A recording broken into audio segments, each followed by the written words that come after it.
Jadi setelah melihat video tersebut, saya mendapatkan informasi bahwa di tahun 2030 diperkirakan ekonomi Indonesia masa pertumbuhannya stabil. Tetapi pada kenyataannya ekonomi kita tidak bisa stabil apabila masih ada faktor penghambat. Nah, faktor penghambat yang menyebabkan ekonomi Indonesia itu masih melemah yaitu rupiah.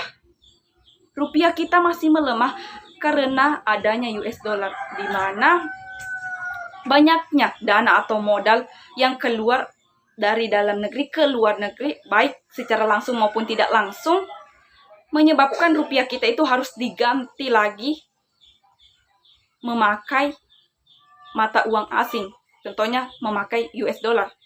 Dan transaksi di Indonesia masih banyak menggunakan US dollar daripada rupiah. Sehingga itulah yang menyebabkan rupiah kita masih melemah dan tidak dibutuhkan di kancah internasional. Tetapi kita tidak boleh putus asa, karena kita bisa melakukan beberapa upaya untuk menentukan kemajuan perekonomian negara kita.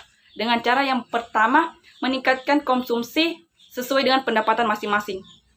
Apabila terjadi kenaikan konsumsi, maka permintaan terhadap barang atau jasa juga meningkat, sehingga perputaran ekonomi di negara kita itu juga ikut meningkat. Yang kedua, meningkatkan kualitas diri dan mengembangkan potensi yang ada pada diri kita masing-masing dengan cara lebih banyak mengasah keterampilan dan lebih banyak belajar tentang keahlian-keahlian baru yang penting di zaman industri seperti sekarang.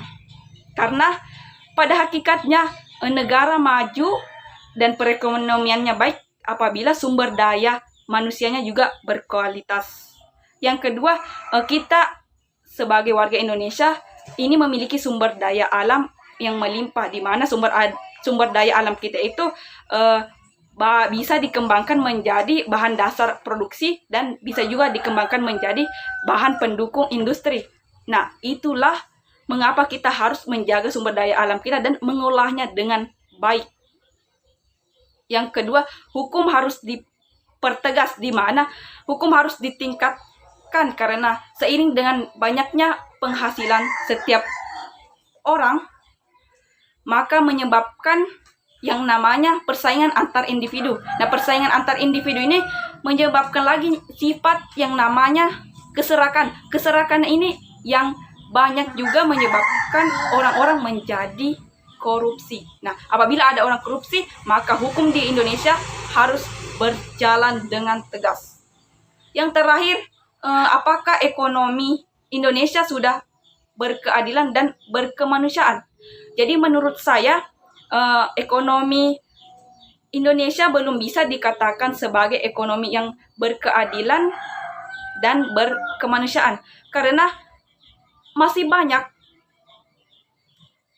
pembangunan yang tidak merata yang dilakukan seharusnya dilakukan secara merata. Contohnya daerah yang tertinggal itu pembangunannya masih tidak merata.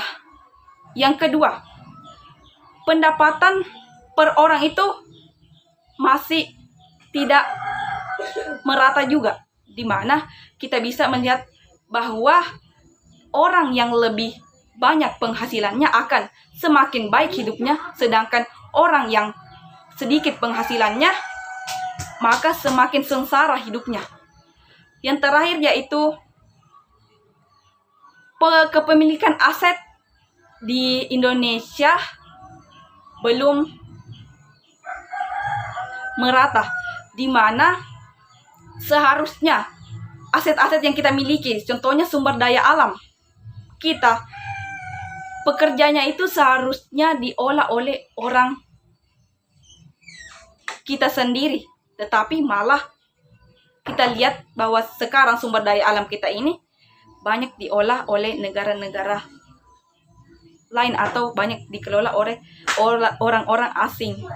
Nah, akibat banyaknya orang yang mengelola sumber daya alam kita, warga asing yang mengelola sumber daya alam kita, maka banyak juga pengangguran di negara kita.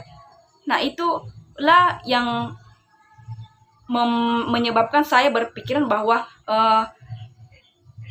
ekonomi kita ini masih harus dikembangkan dan diperjuangkan, karena ekonomi kita ini masih belum bisa dikatakan sebagai ekonomi yang adil dan berkemanusiaan.